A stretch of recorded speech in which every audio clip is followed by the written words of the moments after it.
যেহেতু আওয়ামী রাজনীতি অর্থাৎ ছাত্রলীগের নেতা ছিল, ছাত্রলীগ থেকে উঠে আসছে এবং গোপনে আওয়ামী লীগের সাথে তার একটা হট কানেকশন এখনো রয়েছে। তাকে আওয়ামী লীগ দায়িত্ব দিয়েছে যে আওয়ামী লীগের রাজনীতি নুরুল হক নূরের মাধ্যমে যাতে বাংলাদেশে পুনর্জন্ম পায় বা পুনঃপ্রতিষ্ঠা হয়। এই জন্য আজকে আওয়ামী লীগের মাফিয়া শিল্প গোষ্ঠী যারা, বিশেষ করে ভ্যাকসিনকো, বসুন্ধরা, আপনার ওই এসালম গ্রুপের কাছ থেকে টাকা নিয়ে এই নুরুল হক নূর দেখবেন দেশের বিভিন্ন জায়গায় সমাবেশ করে, সেখানে আওয়ামী লীগের লোকজন উপস্থিত হয়, বড় বড় সমাবেশ করে সে জনগণের সামনে বক্তব্য দেয়। জয় বাংলা, জয় বঙ্গবন্ধু।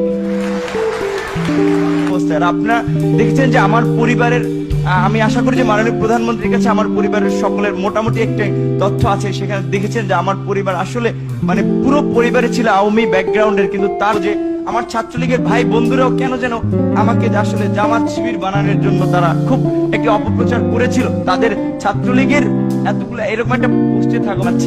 আর আসলে আমিও যেটা বলেছি যে আমি ছাত্রলীগের